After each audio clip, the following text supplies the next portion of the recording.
다섯 번째 이야기입니다. 다섯 번째 편지. 스크루테이프가 보낸 다섯 번째 편지는 이 내용은 그런 것 같아요. 그러니까 우리 삶에 큰 위기가 닥쳤을 때, 어떤 외적인 어떤 고난이 닥쳤을 때 어떤 반응들이 일어날 수 있는가, 이런 주제인데, 특별히 여기서는 이제 전쟁을 가리키죠. 사실 루이스는 1차 대전, 2차 대전을 다 경험한 사람이다 보니까 이 전쟁 이야기가 매우 가까운 이야기였던 거죠. 그래서 더 이렇게 쉽게 이제 쓸 수 있었던 것 같기도 하고요. 특히 41년은 여전히 좀 어려울 때긴 했습니다. 여전히. 재밌는 게 이제 여기 워무드. 네. 워무드가 이제 스크루테이프한테 편지를 먼저 쓴 것 같은데 네. 전쟁이 일어나서 기뻐 죽겠다라고 편지를 쓴 것 같아요. 네. 왜냐하면 사람들이 전쟁이 일어나면 신에 대한 신앙을 버리게 될 거, 멀리할 겁니다라고 생각을 했던 거죠. 근데 노련한 스크루테이프는 그게 아니다, 이 바보야 라고 이야기를 합니다. 맞아요. 이게 이제 뭐 결론 부분에 가서 또 이야기하겠지만, 요즘 전쟁은 아니지만 고난 중에 신앙을 갖는 경우들이 상당하고 역설적인 상황이긴 하죠. 그게. 그리고 이제 뒤에서도 이제 딱 집어서 이야기하는데 고난이 필수거든요. 신앙에 있어서. 그러니까 뭔가 일이 잘 돼서 내가 하나님 이렇게 해주시면 제가 잘 믿겠습니다라고 해서 실제로 그게 이루어져 가지고 교회 나왔다는 사람은 별로 못 본 것 같고, 오히려 반대로 이런저런 어려움 가운데서 의지할 분을 찾다가 하나님의 손을 붙잡은 경우가 적지 않게 있는 것 같아요. 그렇죠. 그 스크루테이프가 이제 그 부분을 이제 좀 염려했던 거죠. 그러면서 이건 좀 그냥 약간 유머러스한 부분인데, 저 생긴 대로 야만적인 전투 방식을 쓰는 원수는 제가 아끼는 인간들이 짧은 기간 불행을 겪는 모습을 우리에게 보여주는데, 그건 오로지 우리를 감질나게 하고 괴롭히기 위해서야 라는 표현이 나옵니다.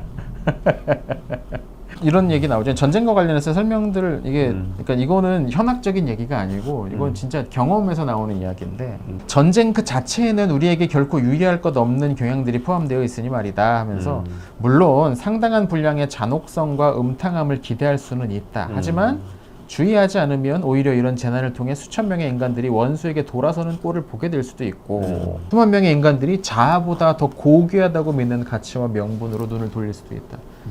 그렇죠. 자아보다. 그런 거죠. 전쟁 중에 영웅들이 나타나지 않습니까? 내 한 목숨 바쳐가지고 더 많은 사람들을 구하기 위해서 뛰어드는 그런, 사실 어떻게 보면 전쟁터에 뛰어드는 군인들이 하는 일이 사실 그런 일이잖아요.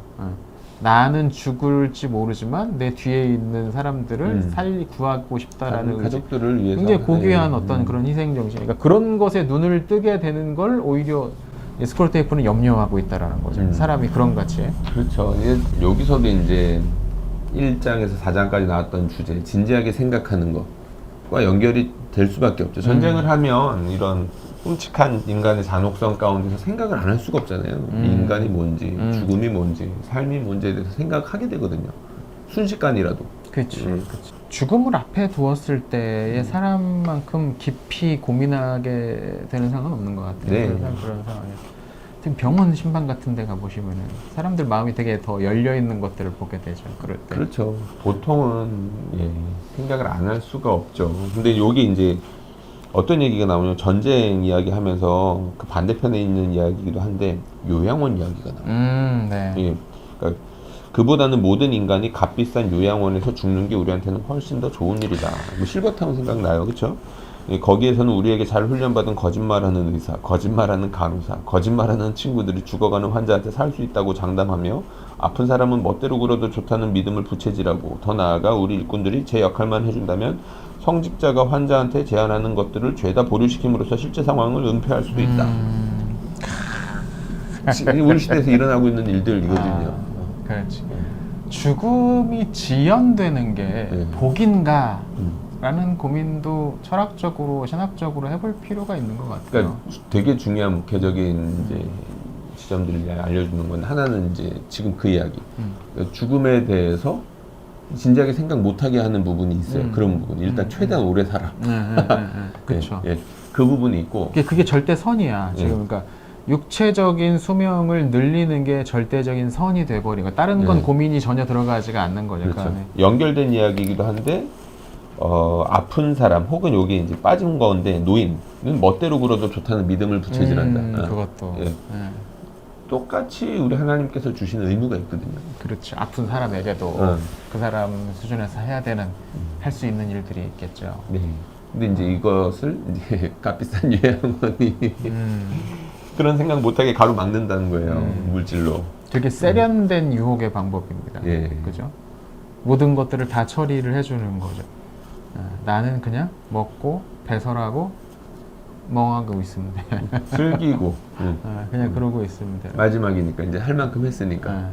어쩌면 환자도 누군가를 위해서 기도해야 될 의무와 책임이 있을 수 있거든요.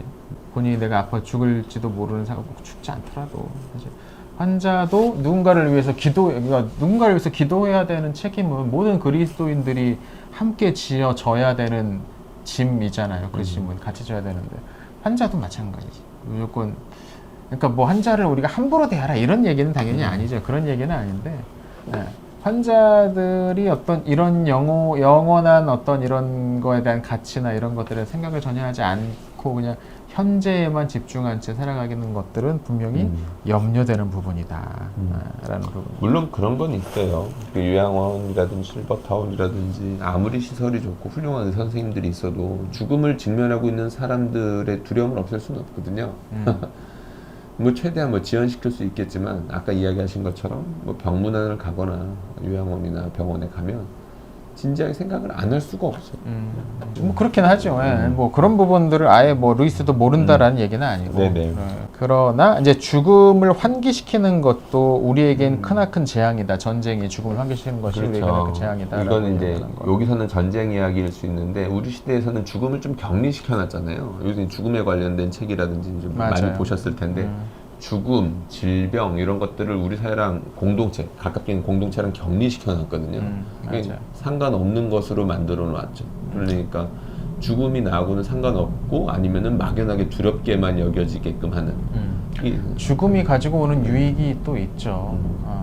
어떻게 생각하면 이 힘든 세상에서의 모든 수고와 괴로움이 끝나는 드디어 이제 종결되고 완성된다는 점에서 죽음은 우리에게 크나큰 영적인 유익이 있는 사건이기도 하고 하나님과 우리가 전통적으로 믿고 있는 바에 따르면 하나님과 지금보다 훨씬 더 복된 가까운 사이로 넘어가는 그런 통과 의례이기도 하고 그러니까 좀 지나치게 나아간 얘기일 수도 있는데 전쟁을 수행하는 중에는 혼자 살 수가 없잖아요. 동료들이랑 같이 엮여 있어요. 그러니까 죽음 그리고 공동체 이런 주제에 대해서 이제 생각을 안 할 수가 없는데 이렇게 격리를 하다 보면 죽음도 나랑 딴 얘기 상관없는 얘기가 되는 거고 그쵸. 저 죽어가는 사람 아픈 사람도 사실상 내가 아니라 전문적인 저 병원이나 의사들이 해야 되는 일이 되는 거고 맞아요. 상관없는 일이 돼버리거든요.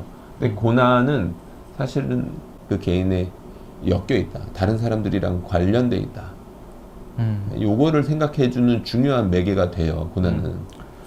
전통 사회에서는 죽음을 매우 가까운 데서 인식할 수밖에 없었죠. 가족들의 죽음도 대개 집에서 최후를 마지막에 맞이했기도 하고 또 뭐 동물들도 가축들도 잡는 것들 뭐 다 집에서 잡았으니까 아이들이 그거 닭 잡고 뭐 돼지 잡고 하는 것들을 보면서 죽음이라는 걸 일상적으로 노출되어 있었고 뭐 그런 부분이 있는데 우리나라만 해도 뭐 죽음의 90 몇 %는 다 병원에서 돌아가신단 말이죠. 그러니까 매우 깨끗하게 세련되게 처리가 돼요.